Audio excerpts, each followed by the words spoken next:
Heredé un conglomerado valorado en 200 millones de euros. Mi marido me llevó de viaje.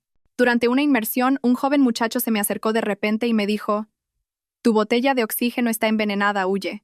Gracias a él, sobreviví, y mi regreso supuso la ruina total para la familia de mi esposo.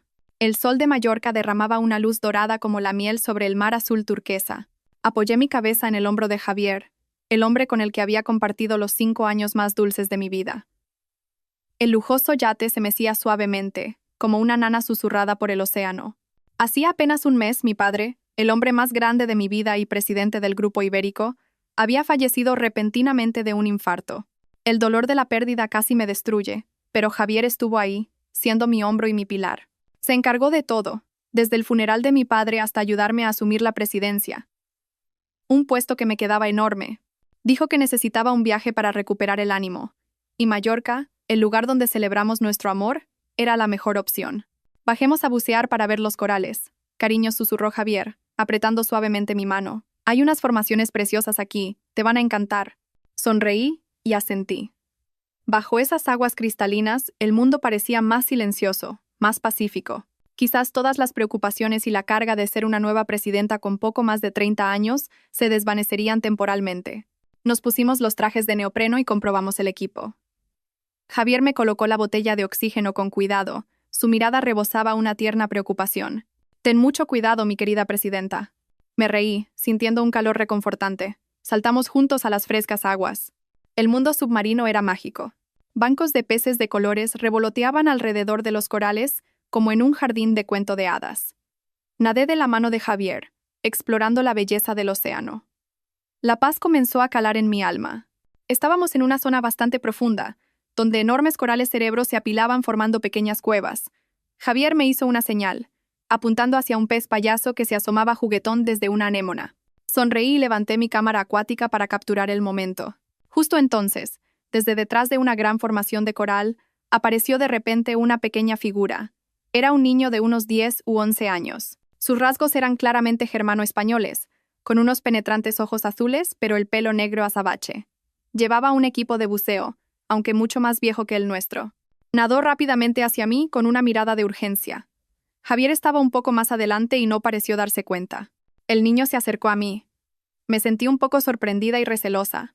Levantó una pequeña pizarra con una frase escrita: «Tu botella de oxígeno está envenenada. Huye». Todo mi cuerpo se paralizó. Las palabras en la pizarra fueron como una descarga eléctrica helada recorriendo mi espalda. ¿Veneno en mi botella? Miré al niño. Sus ojos azules reflejaban un pánico y una sinceridad extraños. No tenía motivos para mentir. Pero, ¿quién haría algo así? Mi corazón empezó a latir con fuerza. Sin embargo, la razón me dijo que debía mantener la calma. Si entraba en pánico, quienquiera que estuviera observando sabría que lo había descubierto. Y esa persona podría ser la que nadaba no muy lejos de mí. Miré de reojo a Javier. Seguía absorto con los peces. Su espalda, como siempre, parecía fuerte y fiable. No podía ser él. Respiré hondo, intentando regular mi pulso. El niño me miró, asintió rápidamente y se retiró, desapareciendo tras los corales. Tenía que salir de allí de inmediato. Me llevé la mano al cuello, haciendo la señal de que tenía problemas con el equipo. Luego, le di un golpecito en el hombro a Javier. Se giró y, al ver mi señal, sus ojos mostraron preocupación. Nadó rápidamente hacia mí, me rodeó la cintura con el brazo y me ayudó a subir a la superficie. «¿Qué pasa? ¿Estás bien?», preguntó Javier con voz alarmada en cuanto nos quitamos las máscaras. «No sé», fingí jadear con la voz temblorosa. «De repente me cuesta respirar. Siento un dolor agudo en el pecho. Creo que el equipo tiene un problema. Dios mío, volvamos al barco ahora mismo». Javier no dudó ni un segundo. Me ayudó a nadar de vuelta al yate, anclado cerca. Al llegar a la cubierta, me dejé caer, fingiendo toser violentamente. Javier, presa del pánico, me quitó la botella de oxígeno de la espalda. «Lo siento mucho», dijo con una mirada de compasión. «Debería haberlo revisado mejor. ¿Cómo te encuentras?» «Estoy mejor», dije, forzando una sonrisa débil. «Seguramente ha sido un pequeño fallo. Descansaré un rato dentro y se me pasará». Me ayudó a entrar en el camarote. Me senté en el sofá mientras él iba a por un vaso de agua tibia. Seguí su figura con la mirada y luego miré por la ventana. Mi botella de oxígeno seguía en la cubierta. La advertencia de aquel niño misterioso resonaba en mis oídos. Una sensación de inquietud helada comenzó a apoderarse de mi corazón, eclipsando la deslumbrante belleza del mar y el cielo de Mallorca. En cuanto Javier salió del camarote para hacer una llamada, saqué mi segundo teléfono, el teléfono seguro que mi padre me había dado hacía tiempo, indicándome que solo lo usara en la más extrema urgencia. Marqué el número de Manuel, el jefe de seguridad del grupo, un hombre de lealtad absoluta a mi familia. Mi padre solía decir que, si algo pasaba, la única persona en la que confiaba plenamente, aparte de mí, era Manuel. Dígame, señorita Isabel. La voz de Manuel al otro lado era firme y tranquilizadora. Manuel, intenté que mi voz sonara lo más calmada posible. Necesito que me ayudes con algo extremadamente urgente y secreto. ¿Dónde estás? Estoy en Madrid, pero si usted lo ordena, puedo estar en cualquier lugar en cuestión de horas. Perfecto. Ven a Mallorca inmediatamente. Estoy en el yate Ibérico 09, anclado en una cala apartada. Te enviaré la ubicación. Trae a tu equipo de más confianza y a un experto en química. Hay una botella de oxígeno en la cubierta. Necesito que la analices de inmediato. Que nadie se entere. Especialmente mi marido. Manuel no hizo preguntas. Solo respondió con un breve y claro: entendido, señorita. Estaré allí lo antes posible. Colgué, borré el historial de llamadas y guardé el teléfono justo antes de que Javier entrara sonriendo.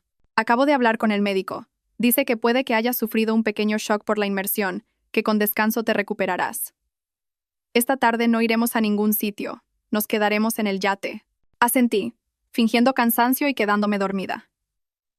Pero en mi cabeza, miles de preguntas daban vueltas. Si lo que el niño dijo era cierto, si la botella realmente contenía veneno, ¿quién era el culpable? ¿Y cómo lo sabía ese niño? ¿Quién era él? 3 horas después, mientras fingía dormir, mi teléfono secreto vibró. Un mensaje de Manuel. Hemos llegado. Procediendo. Manténgase a salvo, señorita. Respiré aliviada. Con Manuel aquí, me sentía un poco más segura. Poco después, Javier dijo que tenía una reunión online urgente con unos socios, que necesitaba tranquilidad y se encerraría en su despacho del yate. Era mi oportunidad.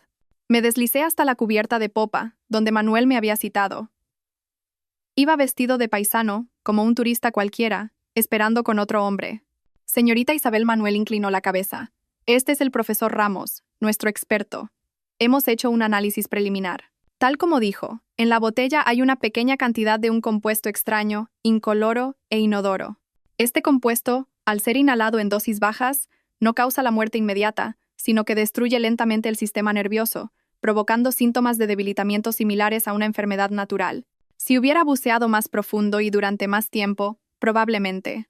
Manuel no terminó la frase, pero yo entendí. Mi corazón se encogió como si alguien lo estuviera estrujando. Era verdad. Alguien quería matarme de forma lenta y silenciosa. ¿Y el niño? Pregunté con la voz quebrada. ¿Habéis encontrado al niño que me avisó? Lo hemos encontrado. Se llama Leo. Es un niño germano-español. No está muy bien, parece aterrorizado. Lo hemos llevado a un lugar seguro en la isla.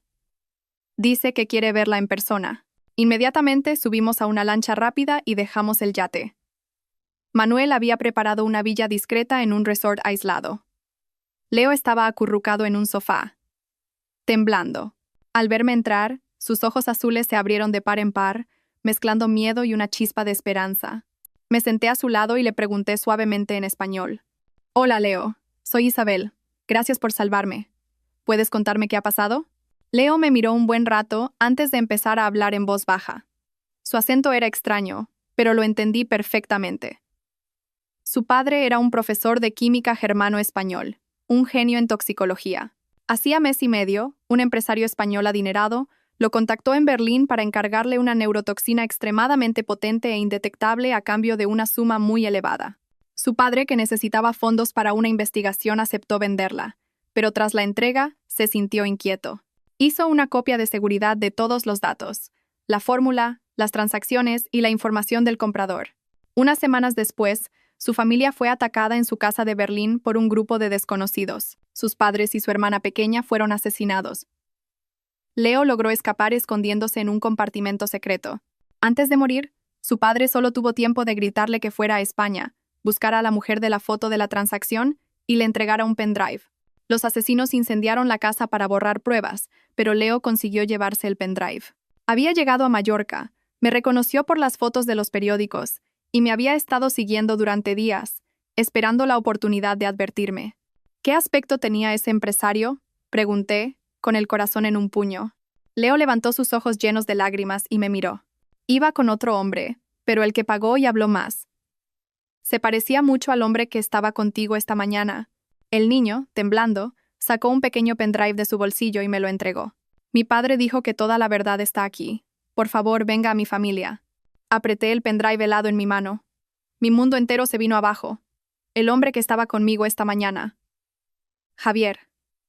Mi marido. No podía ser. Regresé a la villa segura con Manuel. Leo fue llevado a descansar a una habitación separada, con gente de Manuel vigilando fuera. El niño estaba agotado tras semanas de terror. Yo, en cambio, no podía descansar. El pendrive en mi mano pesaba 1 tonelada. Necesitamos al mejor informático, le dije a Manuel, con la voz seca. Ya lo tengo preparado, respondió. Me llevó a otra habitación donde un joven estaba sentado frente a un moderno equipo informático. Este es Alex, el mejor hacker de sombrero blanco que conozco. Asentí, saludé a Alex y le entregué el pendrive. Descífralo, cueste lo que cueste.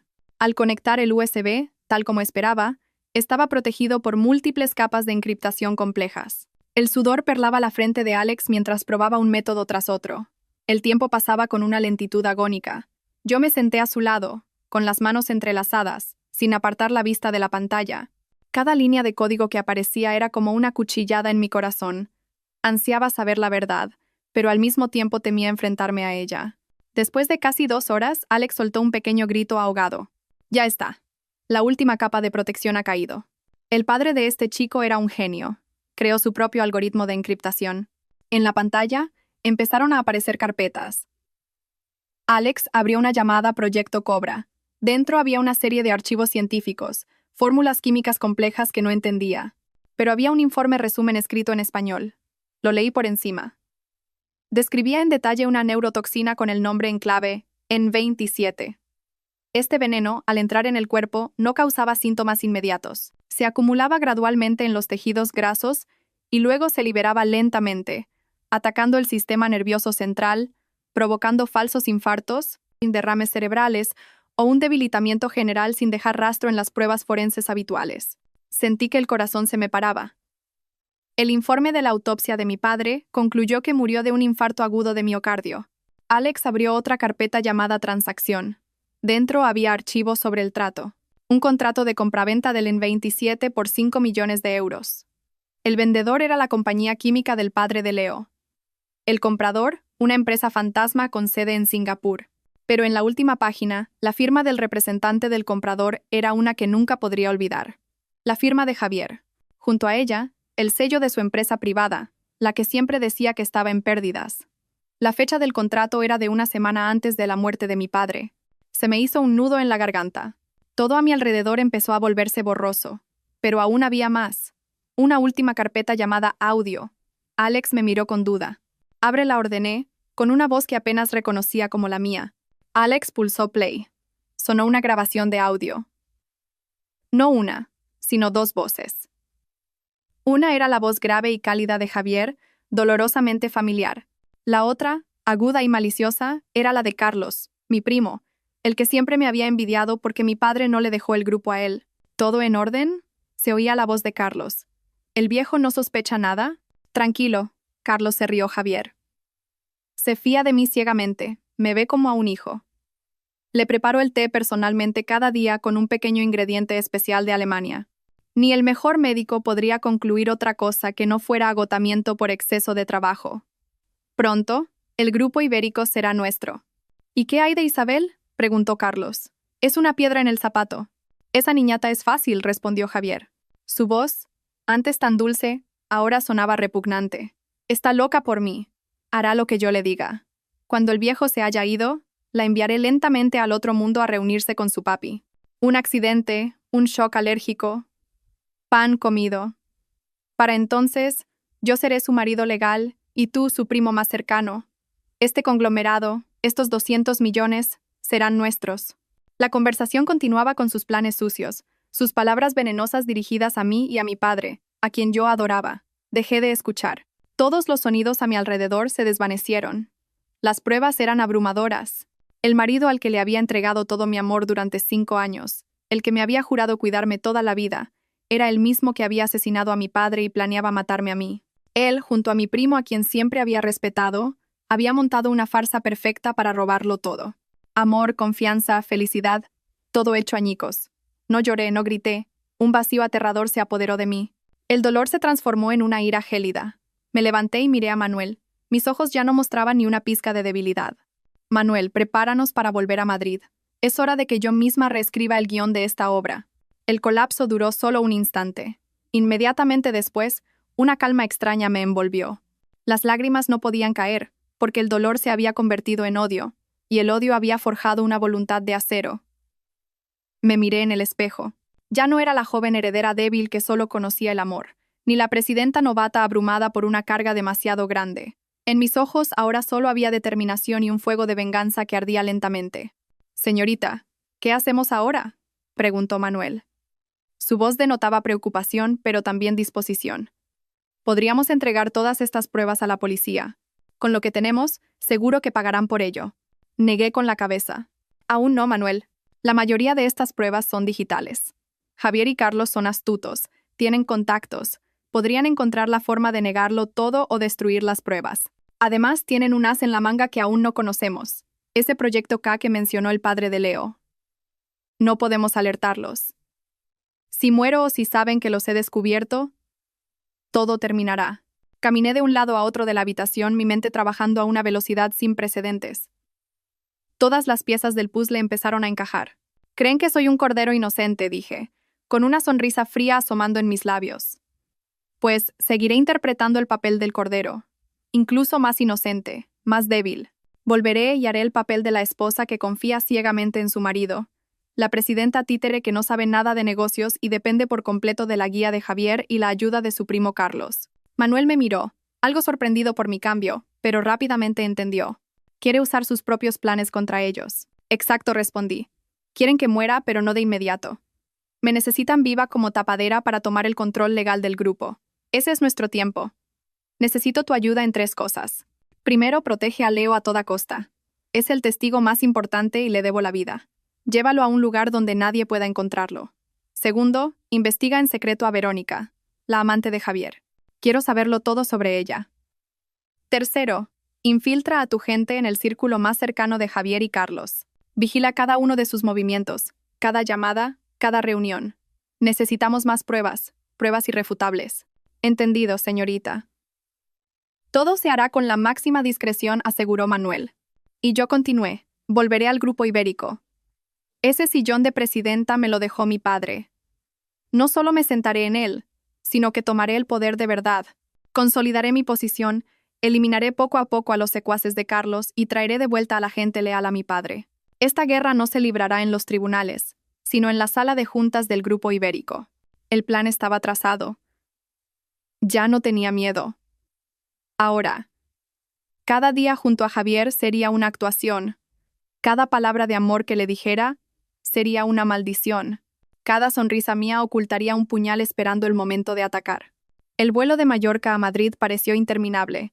Me senté junto a Javier, apoyando la cabeza en su hombro como solía hacer. Me rodeó con su brazo, susurrando dulces palabras de consuelo. «Cuando lleguemos a casa, descansa mucho, cariño. Deja que Carlos y yo nos encarguemos de todo en la empresa». Levanté la vista hacia él forzando las lágrimas. «Gracias, amor. Sin ti no sé qué haría». Javier sonrió satisfecho. Una sonrisa que antes me parecía la más cálida del mundo, pero que ahora solo me provocaba una náusea profunda por su falsedad. No sabía que el cordero que abrazaba estaba listo para convertirse en lobo. La casa acababa de empezar. El primer día de vuelta en el grupo ibérico, elegí deliberadamente un vestido blanco, elegante y sencillo, y un maquillaje ligero para dar una apariencia frágil, necesitada de protección. Javier me acompañó hasta la puerta del despacho presidencial. «Tú quédate aquí y descansa. Yo presidiré las reuniones de hoy. Si necesitas algo, llámame». Asentí dócilmente, mirándole marchar con ojos llenos de confianza. Pero en cuanto la puerta se cerró, la sonrisa desapareció de mi rostro. Pulsé el botón del interfono. «Señorita García, convoque a todos los jefes de departamento a la sala de juntas principal en 15 minutos. Yo presidiré la reunión». La secretaria se sorprendió un poco, pero obedeció de inmediato. 15 minutos después, entré en la sala de juntas. Todos los directores estaban presentes. Javier y Carlos también estaban allí, sus rostros no podían ocultar su asombro. Buenos días a todos, dije. Mi voz aún sonaba débil, pero mis ojos miraban fijamente a cada persona. Gracias por venir. Sé que el fallecimiento de mi padre es una gran pérdida, y que todavía soy muy inexperta en este puesto. Sin embargo, el Grupo Ibérico fue la obra de su vida. No puedo permitir que se hunda. A partir de hoy, dirigiré personalmente todas las operaciones del conglomerado. Vi a Carlos esbozar una sonrisa burlona, mientras Javier fruncía el ceño. Isabel, intervino Javier con tono preocupado. Acabas de volver de viaje, tu salud no está recuperada. Deja que Carlos y yo nos ocupemos. No tienes que esforzarte tanto. Gracias, Javier, me giré para mirarlo, sonriendo dulcemente. Pero precisamente porque quiero que mi padre descanse en paz, debo ser más fuerte. Confío en que con tu ayuda, la de Carlos y la de todos los aquí presentes, lo conseguiré. Sin darles oportunidad de interrumpir, continué. Lo primero, quiero restituir en sus puestos a quienes fueron la mano derecha de mi padre. Señor Morales, le invito a volver como director financiero. Señor Ortega, el Departamento de Estrategia necesita su experiencia. Espero que todos me ayuden a llevar esta carga. El señor Morales y el señor Ortega, dos directores veteranos que Carlos había forzado a una jubilación anticipada tras la muerte de mi padre. Me miraron atónitos, con gratitud y emoción en sus ojos. Los aliados de Carlos en la sala empezaron a murmurar. Era mi primer golpe. Lo segundo, continué, mi voz volviéndose más seria. He oído rumores sobre la falta de transparencia en algunos proyectos del Departamento de Desarrollo, del que Carlos es responsable. Carlos, como encargado, supongo que entiendes a qué me refiero. El rostro de Carlos cambió de color. Ese departamento era su feudo personal, desde donde desviaba fondos de la empresa. Para garantizar la integridad del grupo, he decidido contratar a una firma de auditoría independiente de prestigio internacional para que audite todas las operaciones del Departamento de Desarrollo de los últimos 3 años. Durante la auditoría, Carlos quedará temporalmente suspendido de su cargo de vicepresidente para garantizar la objetividad. Yo supervisaré directamente su trabajo. La sala de juntas estalló. Nadie podía creer que una mujer aparentemente frágil como yo pudiera tomar decisiones tan audaces. Carlos se levantó de un salto, con la cara roja de ira. Isabel, ¿qué demonios estás haciendo? ¿Sabes lo que dices? ¿Con qué derecho me suspendes? Con el derecho que me otorga ser la presidenta del Consejo de Administración, respondí, con voz gélida, sin rastro de afecto familiar. Y lo hago por el bien del Grupo Ibérico. Carlos, si estás limpio, no tienes nada que temer de una auditoría, ¿verdad? Carlos se quedó sin palabras. Miró a Javier en busca de ayuda, pero Javier también estaba estupefacto. Seguramente no esperaba que su gatita sacara las garras, pero delante de toda la directiva no podía defender a Carlos de forma tan descarada. Solo pudo levantarse y decir con torpeza: creo que la decisión de Isabel es un poco precipitada, pero quizás sea necesaria para aclarar las cosas. Carlos, tómate un descanso. Carlos salió furioso de la sala. Sabía que la guerra por el poder había comenzado oficialmente. Había ganado el primer asalto, pero también sabía que, a partir de ese momento, ya no me subestimarían. Las conspiraciones contra mí se volverían, sin duda, mucho más peligrosas y crueles. Esa noche, Javier volvió a casa con una expresión muy diferente. Ya no había ternura, sino un escrutinio frío. Se sentó frente a mí en la cena, en un silencio inusual. Yo mantuve mi papel de inocente, sirviéndole comida como si nada. Hoy me has sorprendido, dijo finalmente, haciendo girar su copa de vino. No pensaba que pudiera ser tan decidida. Yo tampoco quería, respondí, con un toque de tristeza, pero pienso en mi padre, en su legado. No puedo dejar que gente mala dañe el grupo. Aunque Carlos sea mi primo, los negocios son los negocios. ¿He hecho bien, verdad, cariño? Levanté mis ojos llorosos hacia él, una pregunta que era a la vez una sonda y una muestra de debilidad, de necesidad de apoyo. La tensión en el rostro de Javier se relajó un poco. Quizás volvió a creer que mis acciones de hoy no eran más que un arrebato de una joven que intentaba demostrar su valía tras la muerte de su padre. Y no un plan meticulosamente calculado. Has hecho lo correcto, dijo, su voz suavizándose. Es que me preocupo por ti. Los negocios son complicados, no te cargues con tanto. Déjamelo a mí, yo me encargaré de todo. Asentí sumisamente, pero por dentro sonreía con desdén. Tal como esperaba, aún no se había dado cuenta de que la presa había empezado a tender una trampa al cazador. Pocos días después llegó un informe de Manuel. Había investigado la identidad de la amante de Javier. Al leer el nombre en el expediente, me quedé helada. Verónica Ruiz, una antigua compañera de la universidad. Verónica había estudiado farmacia. Era inteligente y ambiciosa. En aquel entonces había mostrado interés por Javier, pero él no le correspondió. ¿Quién iba a decir que, después de tantos años, estarían liados? Y lo que era peor, ahora trabajaba para una multinacional farmacéutica especializada en la investigación de compuestos químicos. Sus conocimientos eran la pieza que faltaba en el rompecabezas, explicando cómo Javier pudo usar el veneno de forma tan sofisticada. Manuel también había conseguido instalar un micrófono diminuto en el teléfono que Javier usaba para sus comunicaciones privadas. No tuve que esperar mucho para conseguir lo que necesitaba. Esa noche, yo estaba en la biblioteca, fingiendo leer documentos, mientras Javier hablaba por teléfono en el balcón. A través de un pequeño auricular Bluetooth, escuché claramente la voz aguda de Verónica. ¿Has visto a tu mujercita hoy? ¡Qué aires da! Atreviéndose a suspender a Carlos. Ya no es la niña ingenua que creías. No te preocupes, la voz de Javier sonó grave y llena de desprecio. Se le pasará la rabieta. Unas cuantas palabras bonitas y volverá a comerme de la mano. Pero tienes razón. Tenemos que acelerar el plan. Si sigue en el poder mucho tiempo, las cosas se pueden complicar. ¿Y cuál es el plan?, preguntó Verónica. ¿El método antiguo otra vez? Llevará demasiado tiempo. No respondió Javier. El método antiguo es muy lento. Estoy pensando en un accidente, o quizás un shock anafiláctico severo. Tú eres farmacéutica. Sabes más de esto que yo. Busca algo que pueda causar una reacción violenta combinado con el antihistamínico que suele tomar para su alergia. Tiene que parecer un accidente, sin dejar rastro. Mi corazón se heló. No solo querían matarme, sino que querían hacerlo de forma más cruel y rápida, usando mi propia alergia al polen para crear una muerte de apariencia natural. De acuerdo, rió Verónica. Eso no es difícil. El próximo fin de semana, el Grupo Ibérico tiene un viaje de negocios a la Costa Brava para inspeccionar el nuevo proyecto de resort, ¿no? Un lugar con montañas y mar es perfecto para que ocurra un pequeño accidente. Buena idea. Queda decidido. Después de que todo acabe, le haré firmar un poder notarial completo sobre sus bienes, con la excusa de su débil salud. Y todo será nuestro. La llamada terminó. Me quedé inmóvil en la oscuridad, apretando los puños. La Costa Brava, una trampa mortal me esperaba allí. Pero ellos no sabían que yo también necesitaba una trampa para darle la vuelta a la partida. A la mañana siguiente, durante el desayuno, fingí entusiasmo. Cariño, he estado revisando el proyecto del resort en la Costa Brava. Tiene un potencial increíble. Creo que también deberíamos invertir en energías renovables allí. He preparado un plan preliminar. ¿Le echas un vistazo?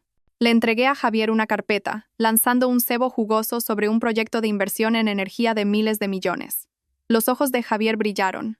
Cuanto más quisiera que yo muriera rápido para poder decidir sobre estos proyectos gigantescos. Es una idea fantástica, elogió, sin apartar la vista de las cifras de beneficios previstos. Déjame estudiarlo y lo hablamos. Este fin de semana vamos a la Costa Brava y lo vemos sobre el terreno. Claro, sonreí. La sonrisa de una presa que camina alegremente hacia la trampa. 2 días antes del viaje, el Grupo Ibérico celebró su gala benéfica anual en uno de los hoteles más lujosos de Madrid. Era un evento importante, que reunía a empresarios y celebridades. Como nueva presidenta, era mi primera aparición oficial ante el público y los medios.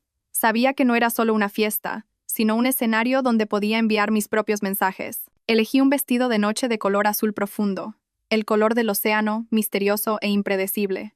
Llevé el pelo recogido en un moño alto, dejando al descubierto mi cuello y unos pendientes de diamantes que mi padre me regaló en su último cumpleaños. Me maquillé más de lo habitual, ojos delineados y labios de un rojo intenso. Quería que esa noche todos vieran a una Isabel fuerte y poderosa, no a la chica débil que acababa de perder a su padre. Javier estaba a mi lado, elegante con un traje caro. No dejaba de alabar mi belleza, pero yo veía el cálculo en sus ojos. Quería usar mi imagen para consolidar su posición, para que todos vieran que él era el hombre detrás de la presidenta. La gala transcurrió en un ambiente solemne. Tras los discursos de los invitados, subí al escenario. Los flashes de las cámaras no cesaban. Respiré hondo, miré al público, mis ojos pasaron por encima de Javier y se detuvieron en una mesa cerca del escenario.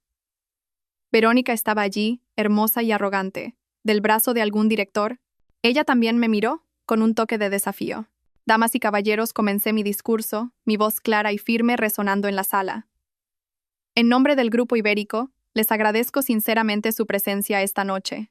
Mi padre, el difunto presidente, siempre creyó que los negocios debían ir de la mano de la responsabilidad social. Heredando su voluntad, hoy quiero anunciar una decisión importante.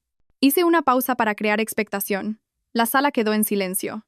Además de nuestras actividades benéficas anuales, el Grupo Ibérico creará una nueva fundación llamada Fundación Benéfica Leo. La fundación se centrará en apoyar, criar y proteger a niños huérfanos en circunstancias especiales, especialmente a aquellos que han perdido a sus padres en accidentes trágicos o crímenes sin resolver. Enfaticé las últimas palabras, mirando directamente a Verónica y Javier. Vi cómo la sonrisa de Verónica se congelaba, y Javier fruncía ligeramente el ceño, apretando su copa de vino. El nombre de Leo, continué, fingiendo un nudo en la garganta, no solo es en honor a un ser querido, sino que está inspirado en un niño que tuve la suerte de conocer recientemente, un niño germano-español llamado Leo. Toda su familia, incluido su padre, un científico de gran talento, fue brutalmente asesinada a causa de sus investigaciones. El niño sobrevivió milagrosamente y llegó a España. Su historia me ha hecho darme cuenta de que en esta sociedad hay demasiadas verdades dolorosas ocultas, demasiados crímenes cometidos con tal sofisticación que no dejan rastro. La Fundación Leo nace con la esperanza de ser un refugio para víctimas inocentes como él y también un recordatorio de que la justicia, aunque tarde, debe llegar. Al terminar, hice una reverencia entre los aplausos atronadores del público. Pero no me importaban los aplausos. Me importaba la reacción de los dos que estaban sentados ahí abajo. Javier aplaudía mecánicamente, sin expresión. Sabía que en su interior había una tormenta. Verónica bajó la cabeza rápidamente, fingiendo beber, evitando mi mirada. Había lanzado una piedra para sondear el terreno. Les había hecho saber que conocía la existencia de Leo. Quería que se asustaran, que se preocuparan. Un enemigo que pierde la calma es más propenso a cometer errores. El enfrentamiento silencioso entre nosotros había comenzado oficialmente, no solo en la oscuridad, sino bajo los focos más brillantes. Esa noche, al volver, Javier me preguntó por el niño Leo. Respondí vagamente que había leído su historia por casualidad en un periódico internacional. No preguntó más, pero sabía que la semilla de la duda había sido plantada en su mente. Unos días después de la gala, Manuel me trajo malas noticias. La salud de Leo había empeorado de repente. Tenía fiebre alta constante, y su cuerpo se debilitaba rápidamente. Los mejores médicos que contraté no sabían qué hacer. Decían que parecía haber una toxina crónica destruyendo su cuerpo desde dentro, pero no podían identificarla. Recordé las palabras de Leo. Su familia fue asesinada. Probablemente los asesinos también lo envenenaron para eliminar cabos sueltos. Pero la dosis fue baja o su constitución era fuerte, y por eso había resistido hasta ahora. Mi corazón se encogió. Le había prometido vengar a su familia, protegerlo. No podía dejar que muriera. ¿Qué dice el profesor Ramos, Manuel?, pregunté angustiada. Dice que para crear un antídoto necesitamos la fórmula original de la toxina N27. Los documentos del pendrive son solo un resumen, no son lo suficientemente detallados. Toda la investigación original de su padre probablemente fue destruida o está escondida en un lugar muy secreto. La fórmula original. Tenía que encontrarla. Pero, ¿dónde? La casa de la familia de Leo en Berlín había sido reducida a cenizas. Mientras estaba perdida en mis pensamientos, recordé un detalle que Leo había mencionado. Antes de morir, su padre habló de una carpeta azul. Allí guardaba sus documentos más importantes. Una carpeta física, no en un ordenador. Pero, ¿dónde estaba? Al mismo tiempo, el equipo de Manuel que vigilaba a Javier informó de algo extraño. Últimamente, Javier entraba con frecuencia en el despacho privado de mi padre en casa, una habitación a la que yo apenas había vuelto desde su muerte para no enfrentarme al dolor. ¿Qué hacía él allí? Esa noche, esperé a que Javier estuviera profundamente dormido y me deslicé en el despacho de mi padre. La habitación estaba tal como él la dejó. Encendí la pequeña lámpara de escritorio. Empecé a buscar. No sabía qué buscaba, solo una vaga intuición me guiaba. Revisé cada cajón, cada estante. De repente, mi mano tocó un grueso libro de cuero titulado Historia de la química alemana. Mi padre apreciaba mucho ese libro, pero estaba colocado de forma ligeramente distinta a los demás. Curiosa. Lo saqué. El interior del libro había sido vaciado, y dentro, perfectamente encajada, había una llave de metal de estilo antiguo, finamente elaborada. En la llave había una pequeña inscripción. Berliner Sparkasse, y una serie de números. Berliner Sparkasse. Era el nombre de un gran banco en Berlín. Una luz se encendió en mi cabeza. Esa llave no podía ser de mi padre. Él no tenía cuentas en bancos alemanes, así que solo podía ser de Javier. La había escondido aquí, en el lugar que consideraba más seguro, sin sospechar que yo la encontraría. Una llave de una caja de seguridad en un banco de Berlín, el lugar donde el padre de Leo vivió y trabajó, el lugar al que Javier fue a comprar el veneno. De repente, todo cobró sentido. La carpeta azul probablemente estaba en esa caja de seguridad. El padre de Leo, con la precaución de un científico, seguramente no solo guardó los datos en un pendrive, dejó una copia física, una prueba material imposible de borrar, y de alguna manera, obligó a Javier a conservarla, quizás como parte del trato, como una garantía. Apreté la llave en mi mano. Tenía que ir a Berlín. Allí estaban las respuestas finales a la muerte de mi padre, a la tragedia de la familia de Leo, y también la única esperanza de vida para el niño. El próximo viaje a la Costa Brava ya no era una trampa que debía sortear. Se convertiría en la tapadera perfecta para que yo pudiera ir a Alemania. Tenía que convertir un complot mortal en una oportunidad para encontrar la verdad. El tiempo apremiaba, especialmente con la vida de Leo en peligro. Tenía menos de 2 días antes del viaje a la Costa Brava. Debía crear una excusa perfecta para volar a Berlín sin que Javier sospechara. A la mañana siguiente, convoqué una reunión urgente con el señor Morales, el director financiero al que acababa de restituir. Era alguien en quien podía confiar plenamente. Le conté la situación de Leo y mi plan de ir a Berlín, pero oculté la verdad sobre Javier, diciendo solo que era la única pista para encontrar al asesino de mi padre.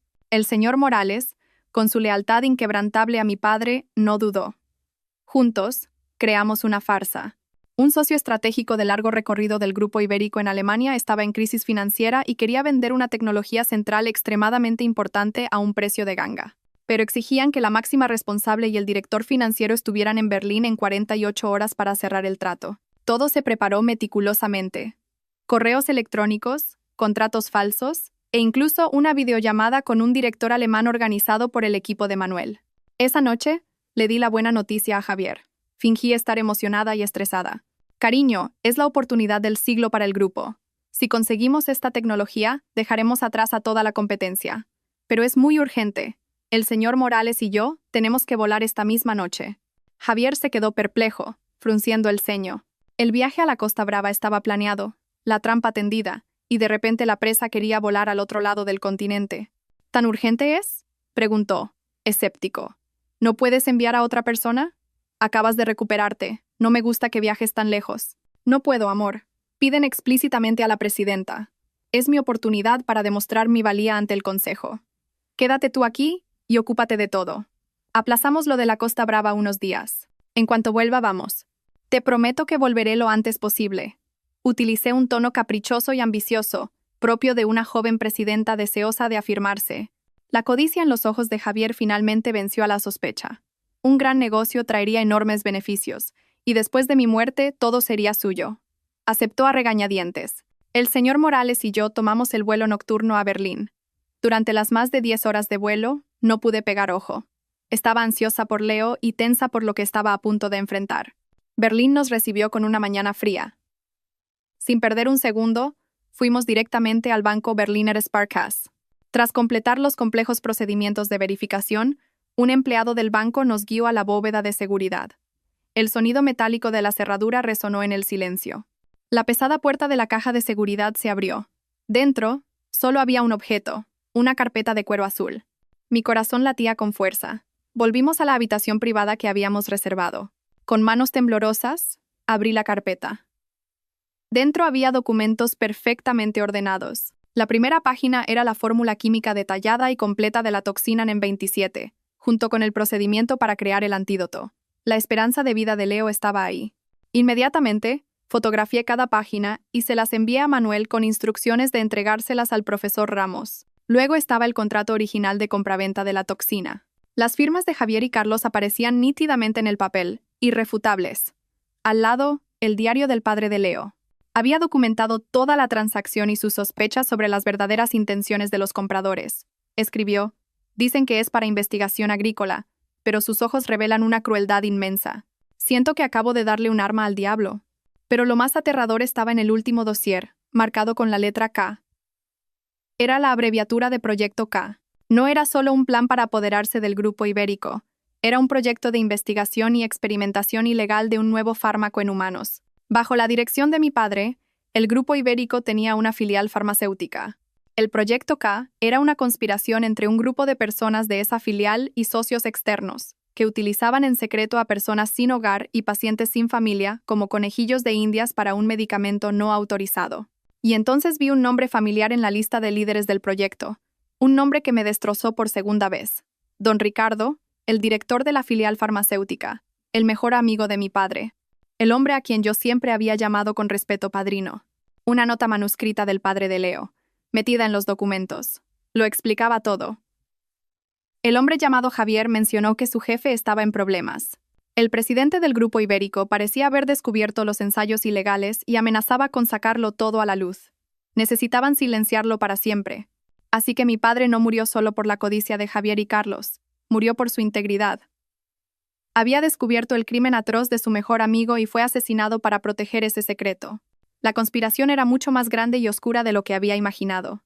Me quedé sentada en silencio. Las lágrimas corrían por mis mejillas. Lloré por mi padre, por la cruda verdad. El señor Morales se sentó a mi lado y me puso una mano en el hombro en silencio. Sabía que compartía mi dolor y mi indignación. Mi lucha ya no era solo por vengar a mi padre, sino por limpiar su legado. Tras un solo día en Berlín, regresamos a España. En el vuelo de vuelta, recuperé la compostura. Cuanto más terrible era la verdad, más fuerte se volvía mi voluntad de venganza. Ya no era solo una persona buscando justicia para su familia. Llevaba sobre mis hombros la responsabilidad por las víctimas anónimas del Proyecto K. Nada más aterrizar, recibí un mensaje de Manuel. Ya saben que has estado en Berlín. Un agente de seguridad del aeropuerto, del equipo de Carlos, ha informado de tu itinerario de vuelo. Apreté el teléfono. Así que mi farsa del contrato en Alemania no los había engañado del todo. Su sospecha ahora se habría convertido en alarma. Ya no dudarían. El viaje a la Costa Brava ya no era una trampa de reserva, sino una ejecución obligatoria. ¿Qué están haciendo?, respondí. Javier y Verónica ya están en la Costa Brava. Carlos voló hacia allí esta mañana. Están preparando todo en la zona de los acantilados, informó Manuel. Tal como esperaba, se estaban reuniendo para el golpe final. Bien, respondí. Nuestros planes siguen en pie. Prepara a la gente. Vuelo a la Costa Brava ahora mismo. El señor Morales me miró preocupado. Señorita, es demasiado peligroso. Ya lo saben. Ir ahora es meterse en la boca del lobo.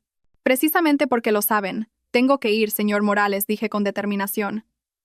Creen que me tienen acorralada. No se imaginan que su trampa es también el escenario de mi obra. Esta vez no solo quiero sobrevivir, quiero que paguen el precio en el mismo lugar que han preparado para enterrarme. Llamé a Javier. Su voz al otro lado sonaba falsamente efusiva. ¿Ya has vuelto, cariño? Estaba tan preocupado. ¿Cómo fue el trabajo en Alemania? Genial, amor, respondí alegremente. Ya te contaré. Acabo de aterrizar. Voy a volar a la Costa Brava para estar contigo. Te echo tanto de menos. ¡Qué bien! Te estamos esperando aquí. El camino es un poco largo. Iré a recogerte al aeropuerto. Su voz estaba llena de expectación. Expectación por verme y por acabar conmigo. Antes de embarcar, me reuní con Manuel en la sala VIP. Me dio un traje de protección, fino pero extremadamente resistente, hecho de un material especial, para llevar debajo de la ropa. Puede mitigar gran parte del impacto, explicó Manuel. Nuestro equipo también ha llegado a la Costa Brava. Seguirán su coche a una distancia segura. Un equipo de rescate médico también está preparado al pie de los acantilados. Todo está listo, señorita. Asentí. Estaba a punto de entrar en una apuesta en la que mi propia vida era la ficha, pero no tenía otra opción. Tenía que meterme en la guarida del tigre para atraparlo. Miré por la ventanilla del avión. El cielo de Madrid se quedaba atrás.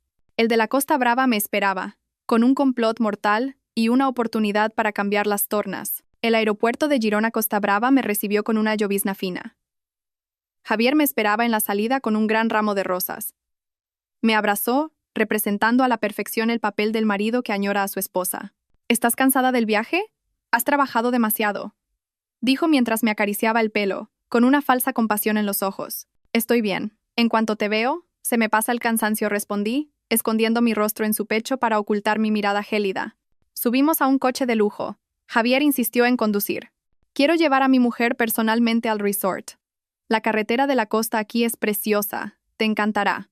La carretera era realmente hermosa, pero sabía que su destino era una ruta mortal por los acantilados.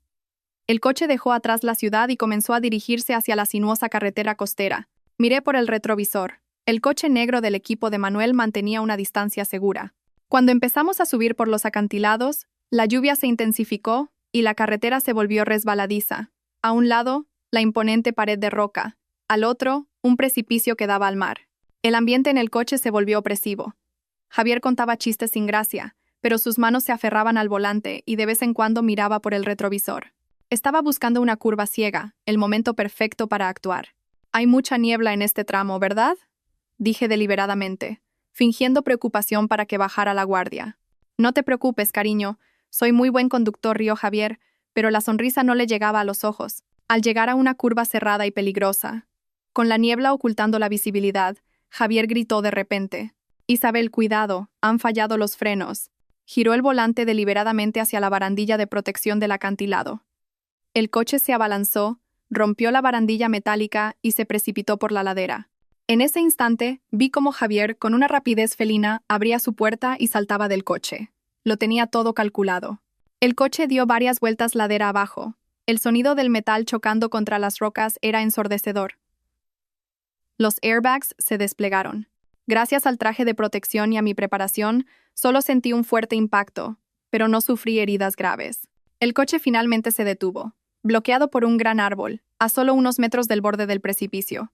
Me quedé quieta, fingiendo estar inconsciente. Poco después, oí pasos acercándose. La puerta del coche fue forzada. Javier, con algunos arañazos en la cara para hacerlo más creíble, me sacó fuera. «Isabel, Isabel, despierta», gritó fingiendo dolor. Inmediatamente, sonó la sirena de una ambulancia, que llegó sospechosamente rápido. Un equipo médico, que yo sabía que era agente de Verónica, corrió hacia nosotros.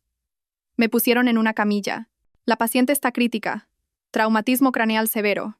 Hay que llevarla al hospital ya», gritó uno de ellos. Me subieron a la ambulancia. Javier también subió. Las puertas se cerraron y la ambulancia salió a toda velocidad. Dentro, una enfermera se acercó a mí. A pesar de la mascarilla, reconocí la mirada triunfante de Verónica. Sostenía una jeringuilla con un líquido transparente.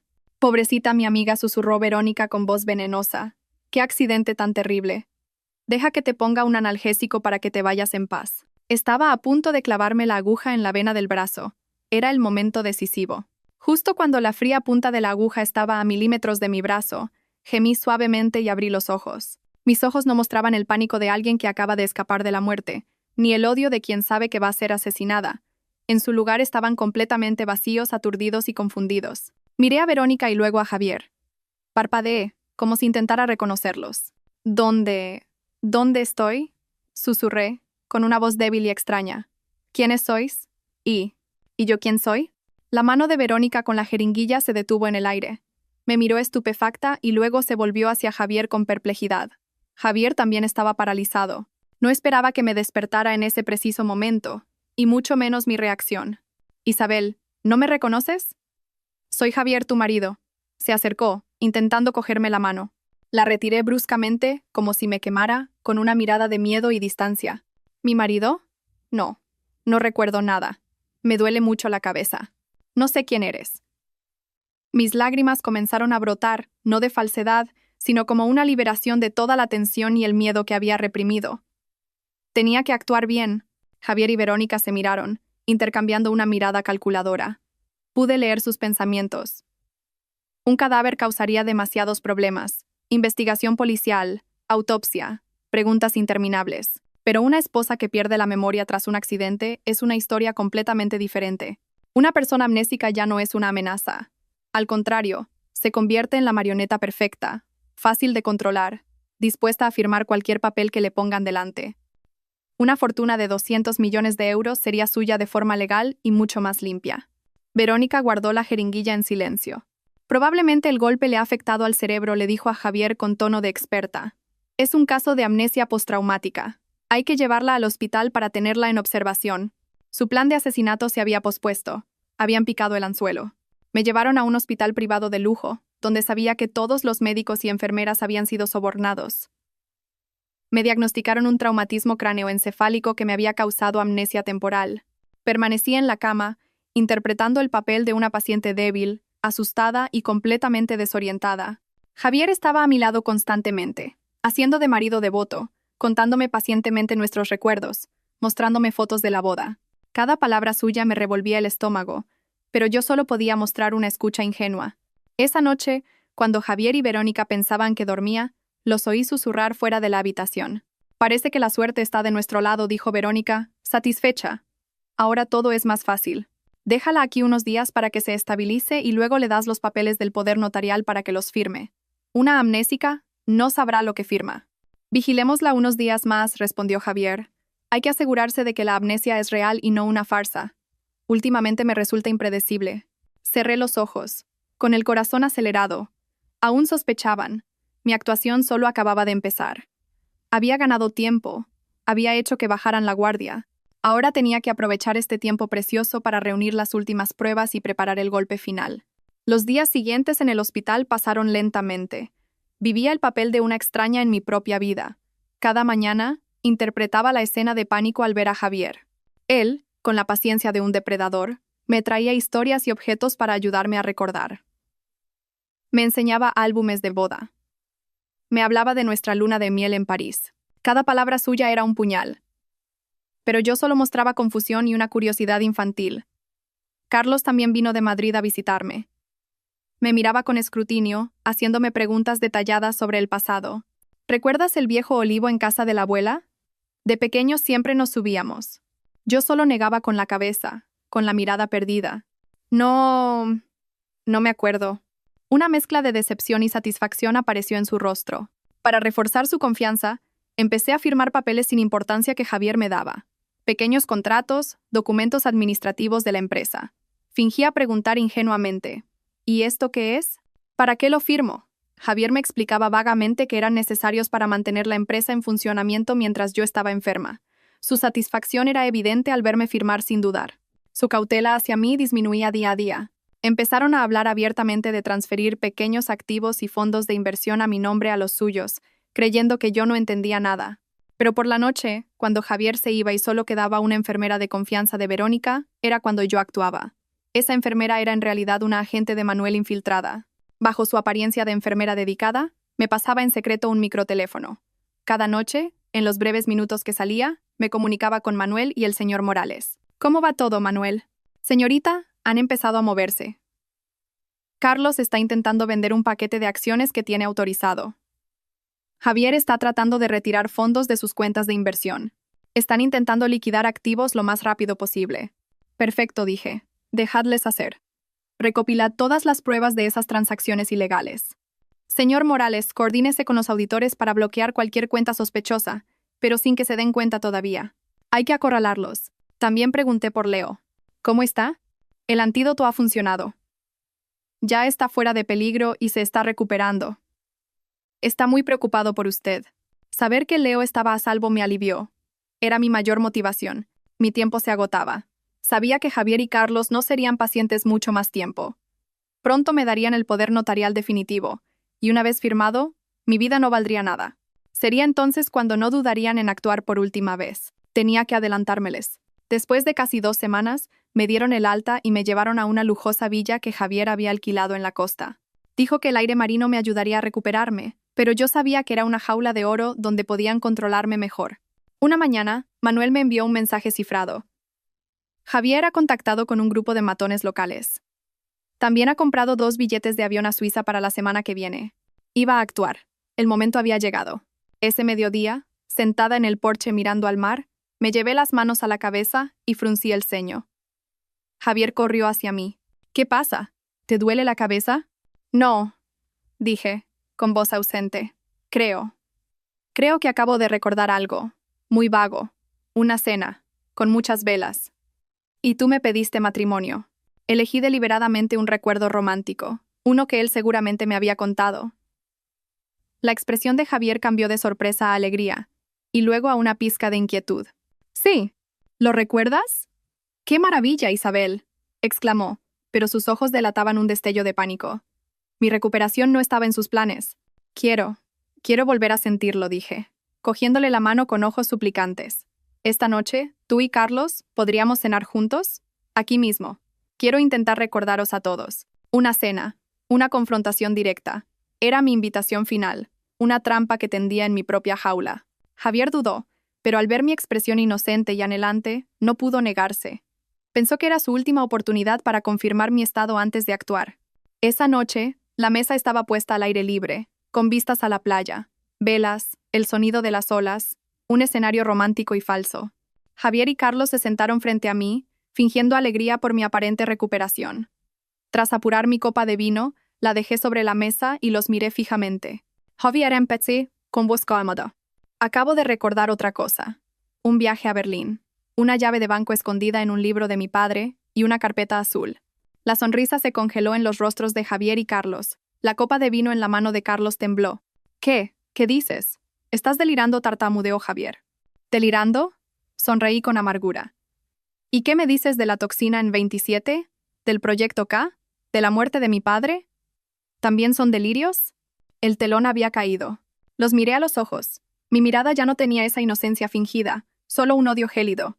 Sabían que habían sido engañados. Sus verdaderos rostros, despojados de toda farsa, revelaron la crueldad y la locura de bestias acorraladas. La atmósfera se volvió densa. Javier fue el primero en recuperar una calma siniestra, la de una serpiente antes de atacar. Así que... Lo recuerdas todo, Siseo, abandonando el tono cariñoso. Nos has estado engañando todo este tiempo. Así es, respondí, bebiendo un sorbo de té. Comparado con la farsa de 5 años que habéis montado vosotros, mi pequeña obra de unas semanas no es nada. Debería daros las gracias por inspirar una actuación tan brillante. Carlos se levantó de un salto, golpeando la mesa. Zorra, ¿quién te crees que eres para jugar con nosotros? De aquí no sales viva. Eso no lo decidís vosotros, dije, mi mirada fría recorriéndolos. Ya habéis perdido. Desde el momento en que pensasteis que yo era un cordero fácil de guiar al matadero, perdisteis. Javier soltó una carcajada maníaca. Sacó su teléfono. Verónica, entra. Nuestra presa no es tan dócil como pensábamos. Al instante, desde la oscuridad del jardín, apareció Verónica, seguida de 2 hombres corpulentos y de aspecto amenazador. Verónica sonrió con malicia, sosteniendo un pequeño maletín médico. Tu actuación ha sido magnífica, Isabel dijo con ironía. Pero toda obra tiene su final, y el tuyo es esta noche. Abrió el maletín y sacó una jeringuilla idéntica a la anterior. La última vez tuviste suerte. Esta vez no habrá milagros. Una dosis de esto y te reunirás con tu querido padre. Los 2 matones avanzaron hacia mí. Yo permanecí sentada, sin miedo. ¿De verdad creéis que todo acabará tan fácilmente? Pregunté, con lástima. ¿Y por qué no? Se burló Carlos. Cuando mueras todo será nuestro. La policía concluirá que te suicidaste por la depresión post-accidente. Justo en ese momento, un estruendo sacudió la noche. La cancela de hierro de la villa fue derribada. Los potentes faros de varios coches de policía iluminaron el jardín como si fuera de día. Decenas de agentes armados irrumpieron desde todas partes. Policía, nadie se mueva. Manuel dio un paso al frente, apuntando su arma directamente a Javier. Javier Sanz, Carlos Montes, Verónica Ruiz, manos arriba. Los 3 se quedaron petrificados. Los matones intentaron huir, pero fueron reducidos al instante. A Verónica se le cayó la jeringuilla, que se hizo añicos en el suelo, convirtiéndose en una prueba irrefutable. La policía les puso las esposas rápidamente. Cuando pasaron a mi lado, Javier me miró con un odio y una incredulidad infinitos. ¿Cómo? ¿Cómo lo sabías? Siseo. Me levanté, me acerqué a él y le susurré al oído, solo para que él lo oyera, porque olvidaste que si el amor puede ser ciego, el odio es 1000 veces más aterrador. Al verlos ser arrestados, no sentí alegría. Solo un extraño vacío. La batalla aún no había terminado. El verdadero cerebro, el lobo con piel de cordero, seguía libre. Días después, regresé a Madrid. La noticia del caso sacudió el mundo empresarial. La presidenta del Grupo Ibérico, víctima de un complot de su marido y su primo para asesinarla y robar su fortuna. Los titulares estaban por todas partes. Mi imagen aparecía demacrada pero con una mirada firme. Me había convertido en el centro de atención, la víctima y la heroína. Pero sabía que esto era solo la punta del iceberg. Don Ricardo, el cerebro, seguía a salvo. Incluso me llamó, con voz falsamente preocupada. Isabel, querida, me he quedado de piedra con la noticia. No puedo creer que Javier y Carlos fueran capaces de algo así. ¿Estás bien? ¿Necesitas algo? Escuchar su hipocresía me revolvió el estómago. Estoy bien, gracias por su interés, don Ricardo. La justicia se hará cargo, respondí fríamente y colgué. Reuní a mi equipo de confianza. Manuel, el señor Morales y Alex, el joven hacker. Alex, ¿estos documentos de Berlín pueden incriminar a Ricardo? Alex negó con la cabeza. Señorita, estos papeles prueban que Javier y Carlos compraron el veneno y estaban involucrados en un proyecto K. El nombre de Ricardo aparece en la lista de personal clave, pero no hay pruebas directas de que él diera la orden de asesinar al presidente. Es un zorro muy astuto. Mi corazón se hundió. Espera, dijo Alex de repente. El padre de Leo era extremadamente cuidadoso. Quizás usó un servicio de almacenamiento en la nube como respaldo. La casa se quemó, pero los datos en la nube son indestructibles. ¿Puedes encontrarlo? Pregunté, con una nueva esperanza. Será difícil, pero no imposible. Tras horas de trabajo febril, Alex gritó. Lo encontré. Una cuenta en la nube encriptada con el nombre de su hija. En la pantalla apareció una carpeta llamada Reunión Final. Era un video de una conferencia online. El rostro de don Ricardo apareció, nítido. Estaba hablando con otros cómplices. En una pequeña ventana estaba Javier. Los ensayos de la fase 3 han sido un éxito, decía la voz fría de Ricardo. Pero tenemos un problema. El presidente el presidente del grupo, ha empezado a sospechar. Amenaza con denunciarlo todo. No podemos dejar que lo arruine. Uno del grupo preguntó, ¿qué sugiere, señor? Ricardo miró a la ventana de Javier. Javier, tú eres el más cercano a él. Sabes lo que tienes que hacer. Hazlo limpiamente. Usa eso que trajiste de Alemania. Tiene que parecer un infarto natural. Después, su hija será tuya. Y el conglomerado, nuestro. El video terminó. La prueba definitiva. El cerebro del mal, al que yo había querido como a un padre. Me derrumbé en la silla, llorando. Este dolor era aún mayor que la traición de Javier. Era el colapso de toda mi confianza, pero tenía que ser fuerte. Al día siguiente, convoqué una junta extraordinaria del Consejo de Administración. Todos estaban presentes, incluido don Ricardo, sentado en su lugar de honor, con su habitual aire digno. Señores, dije, levantándome, hoy no estamos aquí para hablar del futuro, sino del pasado. Un pasado oscuro que ha estado oculto demasiado tiempo. Detrás del complot de mi marido y mi primo, hay un cerebro mucho más cruel. Hice una seña a Alex. Tengo un video que lo prueba todo. Justo cuando Alex iba a conectar su portátil, la puerta de la sala se abrió de golpe. Javier, con ropa de preso, irrumpió con una pistola en la mano, arrastrando a 2 guardias. «¡Quietos todos!», gritó. Corrió hacia mí, me agarró del pelo y me puso el cañón frío en la sien. «Vayad las armas ulamato». Manuel y su equipo, presentes en la sala, dudaron y bajaron sus armas. Don Ricardo, pálido como un muerto, intentaba escabullirse. «Firma esto». Javier me lanzó unos papeles a la mesa. «La cesión de todas tus acciones. Ahora». Estaba desesperado. «¡Detente!». Una voz joven pero firme sonó desde la puerta. Era Leo, de pie, junto a un escuadrón de fuerzas especiales que ya habían rodeado el edificio. La previsión de Manuel había funcionado. La aparición de Leo fue la gota que colmó el vaso. La locura de Javier explotó. Me empujó y apuntó a Leo. «Tú también, te mandaré con tus padres». «¡No!», grité. Un disparo resonó, pero no fue Leo quien cayó. Una bala de un francotirador de la policía alcanzó a Javier en el hombro. Los agentes irrumpieron y lo redujeron. Corrí a abrazar a Leo, temblando. Cuando todo se calmó, volví a mi asiento. La policía detuvo a don Ricardo en la puerta trasera. Como iba diciendo, dije, con voz firme: «La obra no ha terminado. Por favor, pongan el vídeo». La pantalla se iluminó. La voz de Ricardo ordenando la muerte de mi padre llenó la sala. El consejo lo miró con horror y desprecio. «Tú has arruinado todo», siseó Ricardo, mirándome con odio. «No he sido yo», respondí. «Ha sido su propia codicia y crueldad la que le ha destruido». La policía se lo llevó. El telón final había caído. El juicio fue un acontecimiento nacional. Se desveló no solo el complot de asesinato, sino toda la red de ensayos ilegales. Con las pruebas irrefutables y el valiente testimonio de Leo, la justicia fue implacable.